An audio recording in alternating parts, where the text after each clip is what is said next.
Dear student, today we are going to attend a new topic, transcription. Hindi में आप इसको बोलोगे अनुलेखन।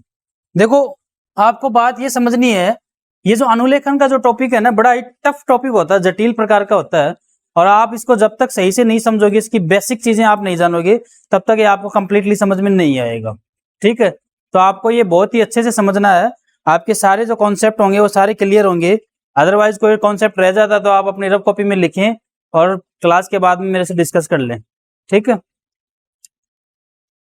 यहां पर अगर हम बात कर रहे हैं, अनुलेखन की बात कर रहे हैं, तो आपको एक बात समझ में आ जानी चाहिए कि डीएनए जो होता है उससे एमआरएनए बनता है और एमआरएनए आगे जाके प्रोटीन बना देता है भाई। तो डीएनए से जो एमआरएनए बनता है, तो डीएनए से एमआरएनए बनाना है हमें, इसी बात को हम ट्रांसक्रिप्शन कह रहे हैं। डीएनए से हमें क्या बनाना है? एमआरएनए बनाना है। उसी चीज को हम क्या कह रहे हैं? ट्रांसक्रिप्शन कह रहे हैं। यानी डीएनए के एक स्ट्रैंड की, डीएनए के दो स्ट्रैंड होते हैं। अब डीएनए के एक स्ट्रैंड की, देखो ट्रांसक्रिप्शन में एक स्ट्रैंड का ही काम रहेगा, जबकि रेप्लिकेशन में दोनों स्ट्रैंड के काम रहते हैं, दोनों लड़ियों के काम रहते हैं। और ट्रांसक्रिप्शन में सिर्फ एक लड़ी का काम रहेगा। तो डीएनए के एक रज्जु की या एक स्ट्रैंड से जेनेटिक इंफॉर्मेशन, यानी उसके ऊपर जितने भी आनुवंशिक सूचनाएं हैं, जेनेटिक इंफॉर्मेशन को हम किस में चेंज कर रहे हैं? कॉपी कर रहे हैं, किसमें? आरएनए में। ठीक है, तो बात यह है कि डीएनए की एक रज्जु से, यानी एक सिंगल स्ट्रैंड से, डीएनए ये है। अब आप वही काम आएंगे एंजाइम, तो इसमें तोड़ने के लिए तो वही बने हैं, हेलिकेज एंजाइम है, टोपोआइसोमरेज है, वो सारा अपना काम कर देते हैं। और डीएनए की ये दोनों लड़ियां अलग अलग हो जाती है भाई, हो गई। अब डीएनए की एक लड़ी ही, यहां पर डीएनए की केवल एक लड़ी ही टेम्पलेट की तरह काम करेगी, ये कर रही है मान लो, तो इस पर ये जो टुकड़ा बनेगा वो एमआरएनए बनेगा। समझ में आ गई बात? दोनों पे नहीं होगा काम, पहली बात तो दोनों लड़ियां टेम्पलेट की तरह काम नहीं करेंगी। लेकिन रेप्लिकेशन में दोनों लड़ियां टेम्पलेट की तरह कार्य करती है। पहला अंतर तो आप यही ढूंढ लो यहां पर। रेप्लिकेशन के अंदर जब डीएनए खुलता है तो दोनों लड़ियां अलग अलग होती है। एक लड़ी पर यहां पर नई चीज बनती है और इस लड़ी पे यहां पे नई चीज बनती है, तो दोनों लड़ियां टेम्पलेट की तरह काम कर रही है। जबकि ट्रांसक्रिप्शन में केवल एक लड़ी टेम्पलेट की तरह कार्य करेगी, दोनों लड़ियां टेम्पलेट की तरह कार्य नहीं करती। ये बात आप अपने दिमाग में अच्छे से बिठा लें, ताकि आपको कॉन्सेप्ट क्लियर करने में कोई दिक्कत नहीं आए। ठीक है, तो डीएनए की एक रज्जु से जेनेटिक इंफॉर्मेशन, अब आपसे पूछता है जेनेटिक इंफॉर्मेशन कौन सी है, तो आपने जेनेटिक कोड के रूप में पढ़ा था, ए टी सी जी जो भी आ रही है जेनेटिक इंफॉर्मेशन, उन जेनेटिक इंफॉर्मेशन का आरएनए में कॉपी करने की प्रक्रिया। यानी ये जेनेटिक इंफॉर्मेशन है, ये कॉपी होके इसमें आ गई, और कॉपी होके ये जेनेटिक इंफॉर्मेशन ऐसी की ऐसी कॉपी होके इसमें आ गई आरएनए में। और ये आरएनए जब अंदर कोशिका द्रव में आ जाता है तो इस यहां पर राइबोसोम जुड़कर प्रोटीन का निर्माण करना स्टार्ट कर देता है। तो आपको डेफिनेशन आपको अच्छे से समझ में आई कि डीएनए के एक रज्जु, यानी एक स्ट्रैंड, एक लड़ी से आनुवंशिक सूचनाओं का, जेनेटिक इंफॉर्मेशन का आरएनए में कॉपी हो जाना, यही क्या कहलाता है? आपका अनुलेखन। अगर सरल शब्दों में इस बात को कहें तो डीएनए से आरएनए का निर्माण ये क्या कहलाएगा? अनुलेखन। ठीक है, अनुलेखन की प्रक्रिया रेप्लिकेशन की तरह ही होती है। अंतर सिर्फ इतना है, रेप्लिकेशन के अंदर डीएनए की दोनों लड़ियां टेम्पलेट की तरह कार्य करती है, सांचे की तरह कार्य करती है, जबकि ट्रांसक्रिप्शन में डीएनए की केवल एक लड़ी सांचे की तरह कार्य करती है। समझ में आ गई ये बात? अब यहाँ पे एक क्वेश्चन दे रखा है कि ट्रांसक्रिप्शन में क्यों डीएनए का केवल एक खंड ही टेम्पलेट की तरह कार्य करता है। अगर प्रश्न आ जाए तो आप इस पे क्या लिखोगे? तो आप इसमें सीधी सी बात ये लिख दोगे, क्योंकि यहां पर अगर दोनों लड़ियां टेम्पलेट की तरह कार्य करे तो दो प्रकार के आरएनए बन गए, और ऐसी कंडीशन में ये आरएनए एक दूसरे के पूरक होते हैं तो आपस में जुड़ भी जाएंगे। तो द्विरज्जुकी आरएनए बन जाएगा, और द्विरज्जुकी आरएनए जब बन जाएगा तो जो प्रोटीन बनना चाहिए वो प्रोटीन कभी नहीं बनेगी। ऐसी कंडीशन में जो काम है बहुत ज्यादा जटिल हो जाएगा, और जो मुख्य काम उससे वंचित रखा जाएगा, उससे वंचित हो जाएंगे। समझ में आ गई बात? तो अगर आपके पास ये प्रश्न आ जाए कि ट्रांसक्रिप्शन में डीएनए का केवल एक खंड ही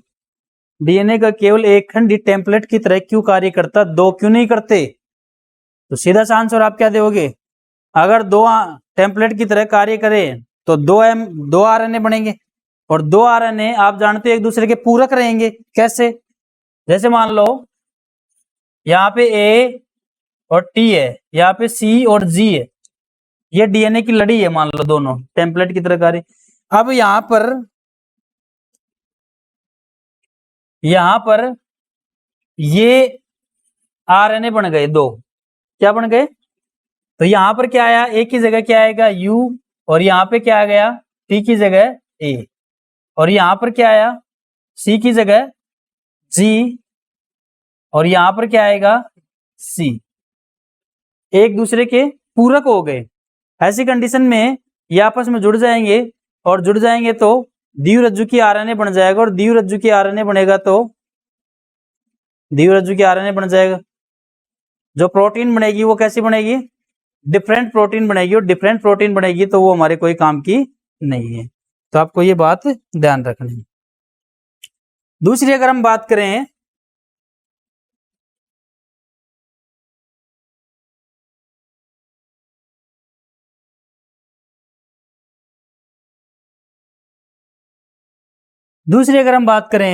कि ट्रांसक्रिप्शन की अगर हम आगे बात करें तो यहां पर हम देखेंगे ट्रांसक्रिप्शन यूनिट। अगली बात किसकी कर रहे हैं हम? ट्रांसक्रिप्शन यूनिट की बात कर रहे हैं। तो ट्रांसक्रिप्शन यूनिट की अगर हम बात करें तो अनुलेखन के अंदर ये जो यूनिट है वो एक जीन की तरह कार्य करेगी। भाई किसकी तरह कार्य करेगी? जीन। और इस जीन की अगर हम बात करें, इस इकाई की हम बात करें तो इसको हम तीन भागों में बांटते हैं, प्रमोटर जीन, स्ट्रक्चरल जीन और टर्मिनेटर। प्रमोटर प्रारंभन करने वाला, प्रमोटर पहचान करने वाला, स्ट्रक्चरल संरचनात्मक जीन, टर्मिनेटर समापन करने वाला। कौन सा हो गया? तीन जीन हो गए। अब यहां पर एक प्रश्न आता है कि ये तीन जीन जो हैं, ये जो तीन जीन है ये मोनोसिस्टोनिक रूप में काम करेंगे या पॉलीसिस्टोनिक रूप में काम करेंगे? तो इस चीज को हम इसी के दौरान आगे पढ़ेंगे। अभी के लिए हम बात करते हैं कि यहां पर आरएनए पॉलीमरेज एंजाइम काम आएगा। कौन सा एंजाइम काम आएगा? RNA polymerase. देखो वहां पे डीएनए पॉलीमरेज काम आ रहा था, कहां पर? रेप्लिकेशन में। कौन सा काम आ रहा था? DNA polymerase. और यहां पर कौन सा आ रहा है? RNA polymerase. ठीक है। और आरएनए पॉलीमरेज जो है वो यहां पर क्या करता है भाई? बहुलीकरण। बहुलीकरण मतलब न्यूक्लियोटाइड सीक्वेंसिंग को जोड़ता चला जाएगा। ये एमआरएनए है तो एमआरएनए के ऊपर कुछ तो होना चाहिए ना उसकी न्यूक्लियोटाइड सीक्वेंसिंग। इनको जोड़ने का काम कौन करेगा? RNA polymerase. कौन करेगा? लेकिन ये हमेशा किस दिशा में जोड़ेगा ये बात आप अच्छे से याद कर लो, और ये बड़ी इंपॉर्टेंट लाइन है। ये हमेशा 5 डेज से 3 डेज दिशा में बनाता चलेगा। और खुद के रीड करने का तरीका कौन सा होगा इसका? 3 डेज to 5 डेज। वही बात है, यानी जो नई लड़ी बनाएगा वो तो 5 डेज to 3 डेज दिशा में बनाएगा, और खुद उसको पढ़ेगा तो कौन सी दिशा में पढ़ेगा? 3 डेज to 5 डेज। यानी टेम्पलेट रज्जु की ध्रुवता कौन सी पकड़ेगा? ये 3 डेज to 5 डेज की ओर। यानी अगर मान लो ये 5 डेज 3 डेज और ये 3 डेज और ये 5 डेज, तो ये इधर से पकड़ेगा बात को, इधर चलेगा तो 5 डेज to 3 डेज अपने आप हो गया। यानी रीडिंग किधर करेगा ये? 3 डेज to 5 डेज। और खुद कैसे बनाएगा ये? 5 डेज to 3 डेज। बात समझ में आ गई? वापस से बोल रहा हूं, आरएनए पॉलीमरेज यहाँ पर मुख्य एंजाइम है जो बहुलीकरण का काम करता है। बहुलीकरण मतलब बढ़ाता है चीजों को, नया बनाएगा। तो ये जो एमआरएनए की जो संरचना बनी हुई है इसमें न्यूक्लियोटाइड तो है ही, तभी तो बनी है। तो न्यूक्लियोटाइड बढ़ाने का काम कौन करता है भाई, कौन करेगा, आरएनए पॉलीमरेज। किस दिशा में बढ़ाएगा, अगला प्रश्न है, 5 डेज से 3 डेज। खुद टेम्पलेट की रीडिंग किस दिशा में करेगा, 3 डेज टू 5 डेज दिशा में। बात समझ में आ गई। यहां पे देखो, यहां पर अगर आप देखते हो तो आपको एक डायग्राम दिखा रखा है यहां पे, ठीक है।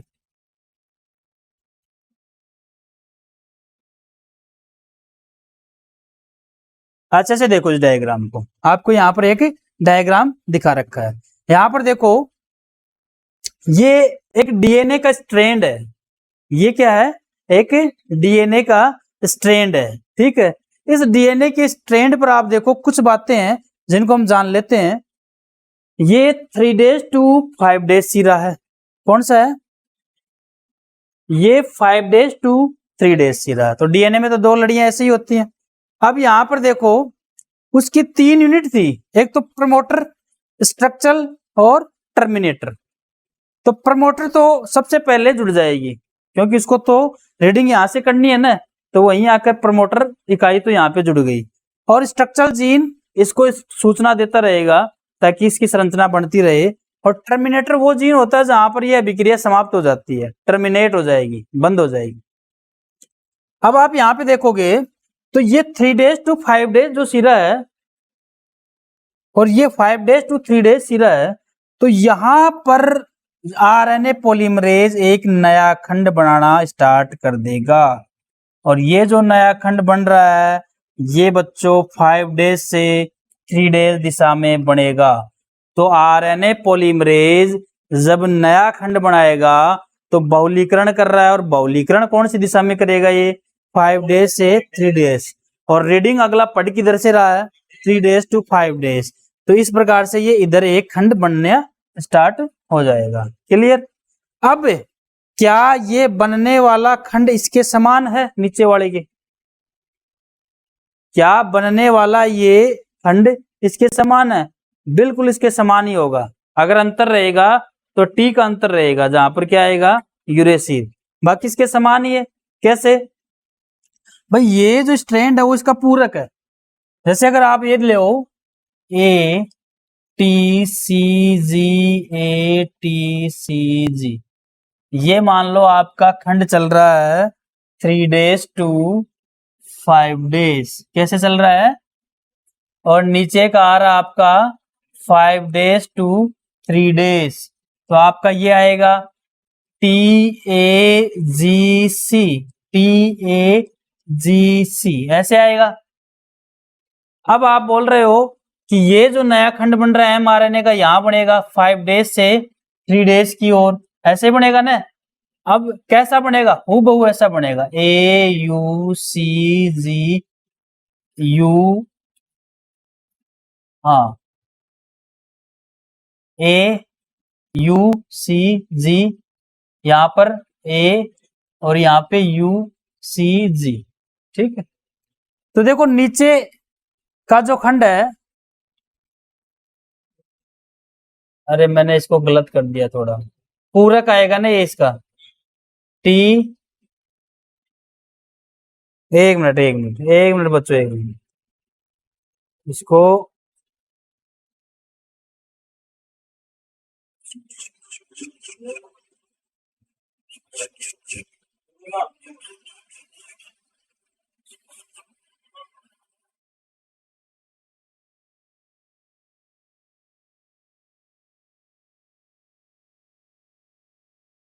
अब वापस से देख, यहीं पे देख लो। अगर मान लो इसके ऊपर ए है, एक से समझा देता हूं, और इसके ऊपर टी है, क्या है, टी। अब इस पे जो बनेगा इसका पूरक रहेगा, इसका पूरक रहेगा, किसका, तो यहाँ पे क्या आएगा, टी, क्या आएगा। अगर यहाँ पे सी है और यहाँ पे जी आता है, तो यहाँ पर जो आएगा वो इसका पूरक रहेगा, क्या आएगा, जी। तो यहाँ पर ये जो खंड बना है ये डिट्टो किसके समान हो जाएगा, नीचे वाले खंड के समान हो जाएगा। इस प्रकार से इनमें पूरकता चलेगी। पहली ये बात समझ में आ गई। अब इसमें काम करने वाला स्ट्रैंड कौन सा है, ये है कि ये है, ऊपर वाला है नीचे वाला, ऊपर वाला। गनीमत से ये ऊपर वाला ही है, और हम नीचे वाले को कोडिंग स्ट्रैंड बोलेंगे इसमें। ये बात भी याद रखना, उल्टी बात हो गई कि कोडिंग करने का काम कर कौन रहा है, ऊपर वाला, लेकिन बोल किसको रहे हैं, नीचे वाले को। क्या बोलेंगे, कोडिंग स्ट्रैंड। और ये जो हो जाएगा ऊपर वाला, वो नॉन कोडिंग स्ट्रैंड हो जाएगा। कैसा हो जाएगा, नॉन कोडिंग स्ट्रैंड हो जाएगा। तो ये बात भी आप याद रखनी है आपको कि जो काम कर रहा है उसका कोई फायदा नहीं, उसको तो नॉन कोडिंग, और जो नहीं कर रहा है उसको आप क्या बोल रहे हो, कोडिंग स्ट्रैंड। यहां से प्रमोटर और यहां से टर्मिनेटर। प्रमोटर जो आके जुड़ता है वो इसके मतलब अनुलेखन की पहचान करता है, अनुलेखन प्रारंभन कहां से होगा, और टर्मिनेटर जो होता है वो इस चीज को समाप्त करता है। स्ट्रक्चरल जीन जो होते हैं वो इस श्रृंखला को बढ़ाने का काम करते हैं। अब आप ये बात पढ़ते हो, अनुलेखन इकाई के टेम्पलेट रज्जु के पूरक 5 डेज से 3 डेज उत्तर को कोडिंग स्ट्रैंड कहा जाता है। 5 डेज से 3 डेज स्ट्रैंड को क्या कहते हैं, कोडिंग। और दूसरा जो है उसको हम क्या कहेंगे, नॉन कोडिंग। क्या कहेंगे, जबकि यहाँ पर टेम्पलेट रज्जु जिसकी दशा 3 डेज to 5 डेज की ओर है, मतलब एक ये तो है, ये इन दोनों में टेम्पलेट कौन सा है, ऊपर वाला या नीचे वाला, इन दोनों में टेम्पलेट कौन सा है, ऊपर वाला।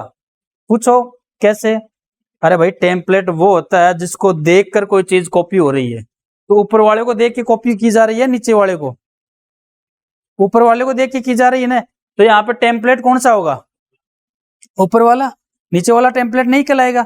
दूसरी बात, अगर आप रेप्लिकेशन में बात करो तो अगर मान लो ये दोनों रेप्लिकेशन के हैं, अनुलेखन के नहीं है, किसके हैं, रेप्लिकेशन है, तो इनमें टेम्पलेट कौन सा होगा, ऊपर वाला या नीचे वाला। अगर मान लो ये चीज रेप्लिकेशन में है तो इनमें टेम्पलेट कौन सा होगा, ऊपर वाला या नीचे वाला, दोनों टेम्पलेट होंगे। आपकी कंफ्यूजन निकली नहीं अभी तक, ये कंफ्यूजन क्लियर करो। जिस चीज की कॉपी की जा रही है, जिसको देख के कॉपी की जा रही है, वो टेम्पलेट हो गया। तो रेप्लिकेशन में तो दोनों खंडों की कॉपी हो रही है, इसको देख के भी कॉपी की जा रही है और इसको देख के भी कॉपी की जा रही है, दोनों खंडों को देख के कॉपी की जा रही है। तो रेप्लिकेशन में टेम्पलेट कौन हुआ, दोनों ही खंड हो गए। और यहाँ पे टेम्पलेट कौन हुआ, सिर्फ ऊपर वाला, क्योंकि कॉपी किसको देख के की जा रही है, ऊपर वाले खंड को देख के कॉपी की जा रही है। ठीक है, बात समझ में आई, क्या क्या बात क्लियर हुई कि यहाँ पे आरएनए पॉलीमरेज बहुलीकरण करता है। इसके अलावा ये जो नया स्ट्रैंड बनाता है ये 5 डेज से 3 डेज दिशा में बनाता है। ठीक है, और खुद रीडिंग करता है वो 3 डेज to 5 डेज दिशा में करता है। बनने वाला नया खंड नॉन टेम्पलेट जो है, ये तो टेम्पलेट हो गए, ये नीचे वाला नॉन टेम्पलेट के समान होता है पूरा का पूरा, यानी यहाँ पे ये जो खंड बना ये इसके समान है, तो आप क्या बोलोगे, बनने वाला खंड नॉन टेम्पलेट के समान होता है। और जो नॉन टेम्पलेट होता है वो कोडिंग होता है, और जो टेम्पलेट होता है वो नॉन कोडिंग होता है। ये बात समझ में आई, जो टेम्पलेट है वो तो हो गया नॉन कोडिंग, और जो नॉन टेम्पलेट है वो क्या हो गया, कोडिंग।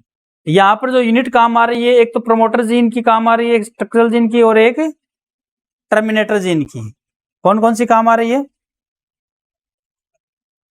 ठीक है। अब वापस से अगर प्रश्न किया जाए कि अनुलेखन के अंदर टेम्पलेट कितने रज्जु होते हैं,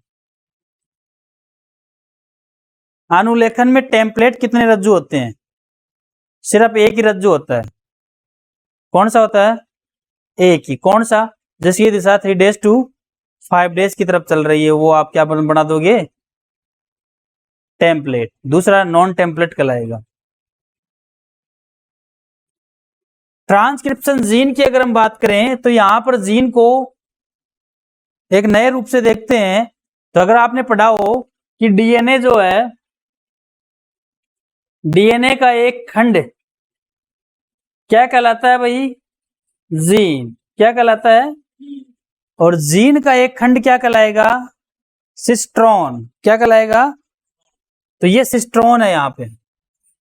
जीन का वह खंड जो प्रोटीन बना दे, जीन का वह खंड जो क्या कर दे, तो प्रोटीन को आप क्या बोलते हो, पॉलीपेप्टाइड चेन, क्या बोलते हो, पॉलीपेप्टाइड चेन। यानी जीन का वह खंड जो पॉलीपेप्टाइड चेन बनाता है उसको हम क्या कहते हैं, सिस्ट्रॉन। अब सिस्ट्रॉन दो प्रकार के होते हैं। इन यूकैरियोटिक जीवों में जीन का केवल एक खंड ही काम करता है, जीन का केवल एक खंड ही काम करता है, बहुत सारे जीन मिलकर काम नहीं कर रहे, तो इसलिए हम इसको बोलेंगे मोनोसिस्ट्रॉन। क्या कहेंगे, एक के लिए क्या यूज करते हैं, मोनो। जबकि प्रोकैरियोटिक जीवों में, प्रोकैरियोटिक जैसे जीवाणु की हम बात करें, ई कोलाई की हम बात करें, यहां पर बहुत सारे जीन मिलकर, जैसे एक जीन का खंड ये हो गया, एक जीन का खंड ये हो गया, एक जीन का खंड ये हो गए, ये अपनी अलग प्रोटीन बना रहा है, ये भी अपनी प्रोटीन बना रहा है, ये भी अपनी प्रोटीन बना रहा है, तो इस पूरी चीज को हम कहेंगे पॉलीसिस्ट्रॉन। क्या कहेंगे, मोनोसिस्ट्रॉन एक ही है और वो ही सिर्फ प्रोटीन बना रहा है, तो क्या कहेंगे हम, मोनोसिस्ट्रॉन। और बहुत सारे हैं और प्रोटीन बना रहे हैं, तो हम क्या कहेंगे, पॉलीसिस्ट्रॉन। ये वर्ड आएंगे, आपको याद रखने हैं, ये टर्म्स भी आपको याद रखना है। वापस से बता रहा हूं, सिस्ट्रॉन किसे कहते हैं, जीन का एक ऐसा खंड जो प्रोटीन की चेन बना दे, प्रोटीन की चेन को ही आप क्या कह रहे हो, पॉलीपेप्टाइड चेन। अब ये दो प्रकार के हैं, प्रोकैरियोटिक के अंदर ये पी से याद रख लेना, पॉलीसिस्ट्रॉन, और यूकैरियोटिक के अंदर ये क्या है, मोनोसिस्ट्रॉन। क्या है, बात समझ में आई, ठीक है। आगे अगर हम बात करें तो ट्रांसक्रिप्शन इन प्रोकैरियोटिक के अंदर देखते हैं हम, यूकैरियोटिक के अंदर नहीं देख रहे हैं हम, पहले किसके अंदर देख रहे हैं, प्रोकैरियोटिक के अंदर देख रहे हैं। तो प्रोकैरियोटिक के अंदर जो ट्रांसक्रिप्शन हो रहा है, यहाँ पर देखो आरएनए 3 प्रकार का है और यूकैरियोटिक में भी आरएनए 3 प्रकार का है, ठीक है। तो यहाँ पे जो mRNA है यही काम आ रहा है, कौन सा काम आ रहा है, और ये वैसे सारे पॉलीमरेज द्वारा संश्लेषित किए जा रहे हैं, आरएनए पॉलीमरेज द्वारा संश्लेषित किए जा रहे हैं।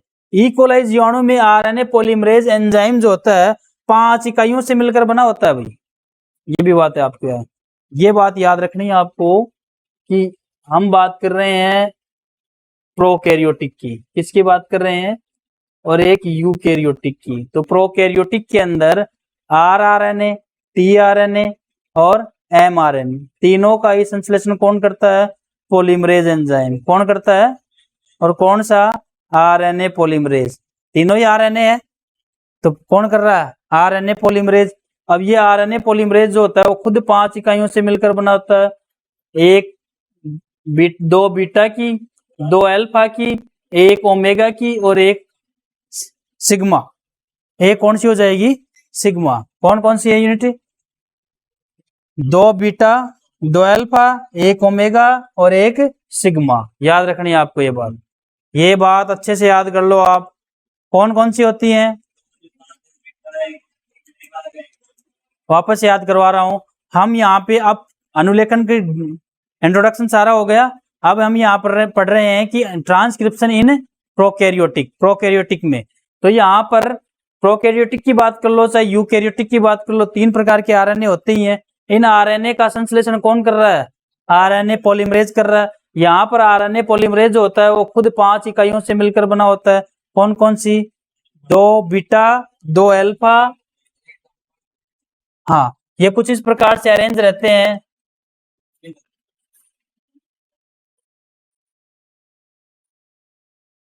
ऐसे अरेंज रहते हैं और इनमें सिग्मा साथ में जुड़ जाता है और आगे जाके क्या बन जाता है, पॉलीमरेज एंजाइम। क्या बन जाता है, पॉलीमरेज एंजाइम। अगर आगे हम बात करें तो यहाँ पर प्रोकैरियोटिक के अंदर अनुलेखन की क्रिया दिखाई गई है। प्रोकैरियोटिक के अंदर अनुलेखन की क्रिया जो दिखाई गई है उसको हम 3 चरणों में बांट रहे हैं, प्रारंभन, दीर्घीकरण और समापन। किस किस में बांट रहे हैं, प्रारंभन, दीर्घीकरण और समापन। तो सबसे पहले तो वही प्रोसेस, हेलिकेज एंजाइम आता है, काटता है, खुल जाता है और उसके एक सिरे पर अनुलेखन प्रारंभ हो जाता है। अनुलेखन जो प्रारंभ होता है यहाँ पर सबसे पहले प्रारंभन होता है। तो प्रारंभन के लिए यहाँ पर एक सिग्मा फैक्टर काम आता है। कौन सा फैक्टर काम आता है, सिग्मा फैक्टर काम आता है, जो यहाँ पर इस पूरे डीएनए में प्रमोटर स्थल की पहचान करता है। किसकी पहचान करता है, प्रमोटर की। देखो आपने ये बात पढ़ा, प्रमोटर जीन जो आया आपका पहला, हमने स्टार्ट में बात की थी, प्रमोटर, स्ट्रक्चर और टर्मिनेटर, ये जीन काम करने चाहिए ना, तो काम करने के लिए इनको जगह भी दिलवाओ, इनको जगह भी दिलवाओ। तो सबसे पहले इस प्रोमोटर की संरचना इधर से निकलना स्टार्ट हो गई, हो रही ना। और यहाँ पर कौन सा एंजाइम काम कर रहा है, अब आरएनए पॉलीमरेज काम कर रहा है। ये तो आरएनए दिखा रखा है, यहाँ पे कौन सा काम कर रहा है, आरएनए पॉलीमरेज। और धीरे धीरे न्यूक्लियोटाइडों को वो एक जोड़ता चलेगा और आरएनए बन के बाहर निकलता रहेगा। लास्ट में समापन करने के लिए एक नया फैक्टर काम आता है जिसको कहते हैं रो फैक्टर। जैसे ये इस समापन स्थल के साथ कहीं पे जुड़ जाएगा तो इसकी वृद्धि रुक जाती है और आरएनए टूटकर कोशिका द्रव में चला जाता है। तो रो फैक्टर समाप्त करवाने वाला, सिग्मा फैक्टर अभिक्रिया को चालू करने वाला, रो फैक्टर समाप्त करने वाला और सिग्मा फैक्टर चालू करने वाला, और आरएनए पॉलीमरेज इस श्रृंखला को बढ़ाता जाएगा। क्लियर बात, समझ में आ गई। आगे हम अगर बात करें तो ये देखो प्रारंभन की बात कर रहे हैं, तो रो फैक्टर जो होता है वो स्टार्ट करता है, सिग्मा फैक्टर जो होता है वो स्टार्ट करता है, और प्रमोटर की सीक्वेंसिंग, यानी प्रमोटर जो है उसकी सीक्वेंसिंग का मतलब उसका अनुक्रम। जैसे मान लो पूरी संरचना है, उसमें A T C G A U G C U G. अब इसकी ये जो सिग्मा फैक्टर है इसको प्रोमोटर सीक्वेंसिंग के पास जाना है, तो मान लो प्रोमोटर सीक्वेंसिंग ये है ए यू जी, तो ये यहीं जाके जुड़ जाएगा। समझ में आ गई बात। पूरी सीक्वेंसिंग, पूरी संरचना में सिर्फ प्रोमोटर की सीक्वेंसिंग ढूंढेगा और वहां जाके जुड़ जाएगा। इसके बाद आरएनए पॉलीमरेज डीएनए से बंध बनाना स्टार्ट कर देता है। नेक्स्ट कंडीशन में आप देखोगे तो यहाँ पे क्या आ रहा है, आरएनए पॉलीमरेज डीएनए पर आगे बढ़ता है और 10 न्यूक्लियोटाइड के बाद सिग्मा कारक हट जाता है, फिर वापस आके जुड़ता है। ये प्रक्रिया चलती रहती है, ये प्रक्रिया बार बार चलती रहती है। तीसरी में आप देखोगे यहाँ पर आरएनए संश्लेषण के समापन के लिए कौन काम आएगा, रो कारक या रो फैक्टर। रो प्रोटीन एक प्रकार की प्रोटीन होती है, यह वृद्धि करके श्रृंखला से जुड़ जाता है और श्रृंखला का क्या कर देता है, समापन कर देता है। तो अभी तक आपने क्या पढ़ा, एक बार मैं रिवाइज करवा देता हूं। अभी तक आपने पढ़ा अनुलेखन की डेफिनेशन, अनुलेखन कैसे होता है, अनुलेखन की इकाई, अनुलेखन के जीन, पॉलीसिस्ट्रॉन और मोनोसिस्ट्रॉन। सिस्ट्रॉन किसे कहेंगे, जीन का वह खंड जो पॉलीपेप्टाइड श्रृंखला को बना दे, सिस्ट्रॉन। और यूकैरियोटिक में मोनोसिस्ट्रॉन काम आता है और प्रोकैरियोटिक में पॉलीसिस्ट्रॉन। फिर हमने यूकैरियोटिक के अंदर ट्रांसक्रिप्शन को पढ़ा। अब हमारी लास्ट बात है अनुलेखन किसके अंदर, यूकैरियोटिक के अंदर। इट्स वेरी इंपॉर्टेंट, बिल्कुल आ सकता है इस बार, ये इस बार बिल्कुल आ सकता है भाई, ठीक है। यहां पर आप देखोगे तो यूकैरियोटिक की अगर हम बात करते हैं तो यूकैरियोटिक के अंदर भी जो आरएनए पॉलीमरेज है वो 3 प्रकार के होते हैं। आरएनए पॉलीमरेज फर्स्ट, सेकंड और third. RNA polymerase first RNA का संश्लेषण करता है, आरएनए पॉलीमरेज सेकंड एचएनआरएनए का संश्लेषण करता है और थर्ड टीआरएनए का संश्लेषण करता है। इन दोनों से हमें कोई लेना देना नहीं रखना है, यहाँ पे बात करनी है बस इसकी, एचएनआरएनए यही आपका एमआरएनए है। लेकिन आप बोलोगे सर ये एमआरएनए है तो इसको एचएन क्यों लिखा, क्योंकि ये शुद्ध नहीं है, अशुद्ध है, इसलिए इसको हमने क्या लिखा, विषमांगी केंद्र की आरएनए। विषमांगी यानी अशुद्ध हो गया ना, विषमांगी, समांगी नहीं है, विषमांगी प्रकृति का एचएनआरएनए। प्रक्रियाएं वही है, हेलिकेज एंजाइम आएगा, काटेगा, टोपोइसोमरेज जुड़ेगा, सारा काम वो का वही है। ये इसका खंड टूटकर यहां से बाहर निकलना स्टार्ट हो जाएगा। जैसे ये बाहर निकल के आया तो ये अब अशुद्ध है, इसी को आप कह रहे हो एचएनआरएनए। क्या कह रहे हो, क्यों, क्योंकि इसमें 2 खंड है, एक तो एक्सोन और एक इंट्रॉन। ये जो डार्क कलर के दिखा रखे हैं वो इंट्रॉन है और जो खाली जगह दिखा रखी है वो एक्सोन।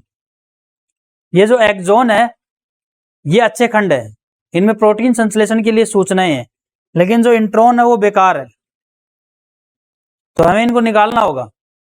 तो हम इनको निकाल देते हैं अगली कंडीशन में। ये एंजाइम गोल गोल दिखा रखा है, ये एंजाइम जोड़ के, इस प्रक्रिया को आप कहते हो स्प्लाइसिंग। क्या कहते हो, स्प्लाइसिंग वह प्रक्रिया है जिसमें इंट्रॉन खंडों को काटकर बाहर निकाल दिया जाता है तथा एक्सॉन खंडों को पास पास जोड़ दिया जाता है। अगली कंडीशन में आप देखोगे तो सारा एक्सॉन खंडों से मिलकर बना हुआ है, इंट्रॉन सारे निकाल दिए गए यहाँ से। ये जो काम होता है वो स्प्लाइसियोसम एंजाइम द्वारा होता है। कौन से एंजाइम द्वारा? अब भी इसमें दो चीज बच गई, इसकी कैपिंग और टेलिंग। तो देखो ये 5 डेज सिरा है और ये 3 डेज सिरा है। इसकी जो कैपिंग होनी है वो कैसी होगी? इसके 5 डेज सिरे पर जब असामान्य न्यूक्लियोटाइड मिथाइल ग्वानोसिन ट्राइफॉस्फेट, बोलो, एम से मिथाइल, जी से ग्वानोसिन और 3 फास्फेट के अणु है तो ट्राइफॉस्फेट, जब आकर जुड़ता है तो केप बन जाती है और ये केप राइबोसोम से जुड़ने में मदद करती है। और जब इसके 3 डेज सिरे पर एडेनिन एडेनिन एडेनिन जुड़ते जाते हैं तो ये कम से कम 200 से 300 एडेनिन आके जुड़ जाते हैं। 4 नाइट्रोजन ही सारा कहना है, उनमें एडेनिन यहाँ पे आके जुड़ना स्टार्ट कर देता है। इस चीज को हम कहते हैं पॉली एडिनाइलेशन। क्या कहते हैं?